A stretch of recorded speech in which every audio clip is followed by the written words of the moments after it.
అందరికీ నమస్తే. నేను మీ రేవతి దళవాయి. శరన్నవరాత్రుల్లో 9వ రోజున దుర్గాష్టమి, అష్టమి రోజు రావటం వలన దుర్గాష్టమి అని పిలుస్తారు. దుర్గాదేవి అవతారము 9వ రోజున అమ్మవారిని అలంకరిస్తారు.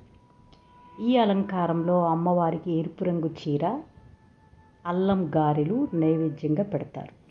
ఎరుపు రంగు చీరలో అమ్మవారిని అలంకరింపజేస్తారు.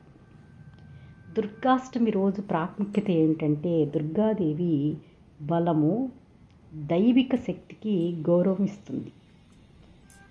హిందూ పండుగల నవరాత్రిలో దుర్గాష్టమి పూజ అత్యంత పవిత్రమైంది.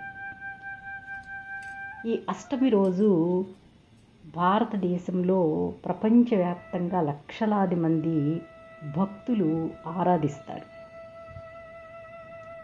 ఈ రోజున అమ్మవారికి పూజ చేసుకొని ఉపవాసం ఉంటారు. జానపద నృత్య ప్రదర్శనలు, రంగురంగుల వస్త్రాలను ధరిస్తారు. అంతేకాకుండా ఆయుధ పూజ కూడా చేస్తారు. దుర్గాదేవి ఆయుధాలను పూజించడం జరుగుతుంది. ఈ రోజున 9 సంవత్సరాల లోపు బాలికకు కుమారి పూజ అని చేస్తారు. ఆమెను సుభద్ర అనే పేరుతో పిలుస్తారు. ఆమెను పూజించటం వల్ల అనేక కోరికలు, మనం అనుకున్న పనులు నెరవేరుతాయని భక్తుల విశ్వాసం. అమ్మవారు దేవతల ఆయుధాలన్నింటినీ స్వీకరించి ఆమె భండాసురుణ్ణి, మహిషాసురుణ్ణి సంహరించిందని దుర్గాష్టమి రోజున ప్రత్యేకంగా చెప్పుకుంటారు. 9 రోజులు అత్యంత ధైర్య సాహసాలతో అమ్మవారు ఈ రాక్షస సంహారం చేస్తారు. అందుకని శరన్నవరాత్రుల్లో అమ్మవారికి ఈ 11 రోజులు ప్రత్యేకమైన పూజలు జరుపుతారు. అమ్మవారు దుర్గాష్టమి రోజున దుర్గాదేవిగా కొలువయ్యి మనకి దర్శనమిస్తారు. చెడుపై మంచి విజయాన్ని సూచిస్తుంది. అంతేకాకుండా సత్యాన్ని కూడా సూచిస్తుంది. చెడు శక్తివంతమైంది కావచ్చు, కానీ సత్యం ఎల్లప్పుడూ జయిస్తుంది. దురాశ లేదా అహంకారం వంటి అంతర్గత దుర్బలత్వాలు విస్మరించే సమయం ఇది. ప్రతికూల శక్తుల నుండి రక్షణ పొందటం, స్త్రీ దైవిక శక్తిని గౌరవించడం జరుగుతుంది.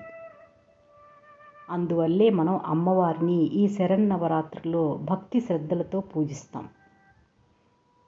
దుర్గాష్టమి సందర్భంగా ఉపవాసం చేసి, కన్యా పూజ చేసి యువతులను దేవి యొక్క స్వరూపంగా గౌరవిస్తాం. పూజ తర్వాత ఆనందంగా మనము దుర్గాదేవిని పూజించి భక్తి శ్రద్ధలతో ఈ దుర్గా నవరాత్రులను జరుపుకుంటాం. అత్యంత శక్తివంతమైన పండగగా శరన్నవరాత్రులను మనం జరుపుకుంటాం. ఈ రోజున పూజలు నిర్వహించబడతాయి అని అమ్మవారు కొలువై ఉంటారని భక్తుల విశ్వాసం.